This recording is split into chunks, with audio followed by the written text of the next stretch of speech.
अगर आप twins pregnancy चाहते हैं या आप प्रेगनेंसी को वैसे ही कंसीव करना चाहते हैं तो आप क्लोमिड मेडिसिन का 6 मंथ का कोर्स कर सकते हैं। इस मेडिसिन के हम 70 to 80% positive result he show होते हैं।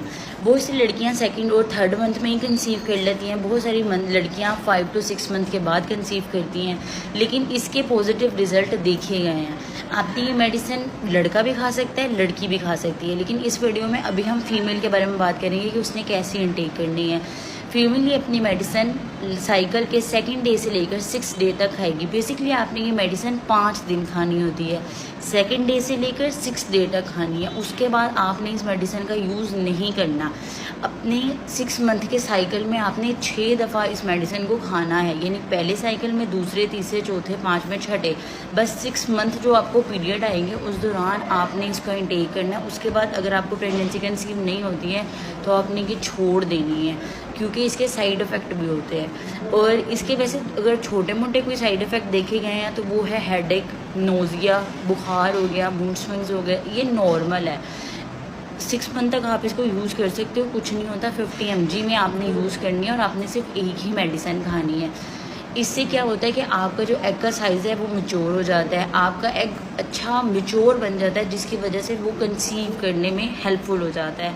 कभी कभी ओवरी क्या करती है, हाइपर स्टिमुलेट हो जाती है, जिसकी वजह से 2 या 3 एग मैच्योर हो जाते हैं, तो फिर ट्विंस या ट्रिपल्स प्रेगनेंसी हो। मैं बहुत सी लड़कियां पूछ रही थी, मैंने एक वीडियो अपलोड की थी बार्थलोइन सिस्ट की, तो उसके नीचे बहुत सारे कमेंट्स थे कि हमें यूटीआई के बारे में बताएं कि उसको कैसे ट्रीट किया जा सकता है। सबसे पहले उसके सिम्टम की बात कर लेते हैं। अगर आपको यूटीआई है तो आपका जो वॉशरूम है वो जलन के साथ आएगा, पेन के साथ आएगा। आपको ऐसे लगेगा कि आपकी किडनी में पेन है। किडनी में पेन नहीं होगा, वो लोअर बॉडी पेन होगा जो कि यूटीआई की वजह से हो रहा होगा। अब हमने इसको ट्रीट कैसे करना है? हमेशा अपना कोर्स कंप्लीट करते हैं, जो भी डॉक्टर आपको एंटीबायोटिक का कोर्स देता है वो 1 वीक का या 2 वीक का होता है, बस इतने के अंदर ही आप रिकवर कर जाते हो। इसके साथ कुछ टिप और ट्रिक्स होती हैं। आपने उसमें ये होता है कि आपने हाइजीन का बहुत ज़्यादा ख्याल रखना होता है। आपने वाइप्स के साथ जैसे ही आप वॉशरूम से फ्री होगे आप उसको अच्छे से एरिया को क्लीन करोगे, अपनी फ्रंट वाले एरिया को भी और बैक वाले एरिया को भी। उन दिनों में आप अपने हाइजीन के ऊपर बिल्कुल भी कॉम्प्रोमाइज़ नहीं करोगे, अपने हाइजीन का बहुत ज़्यादा ख्याल रखना है। दूसरी बात, आप किसी किस्म की कोई तेज़ सोप्स और ऐसी चीज़ें यूज़ नहीं करोगे कि आपको लगेगा मैं हाइजीन करने लगी हूँ और पता नहीं कौन कौन से फार्मूलाज वाले सोप्स आप यूज़ करोगे। आप कोई यूज़ नहीं करोगे, आप सिर्फ वाइप्स यूज़ करोगे, उसको अच्छे से क्लीन कर लोगे। इसके अलावा आप पब्लिक वॉशरूम यूज़ नहीं करोगे। इसके साथ आप बहुत ज़्यादा पानी का यूज़ करोगे, डिहाइड्रेट अपने आप को बिल्कुल नहीं होने देना है।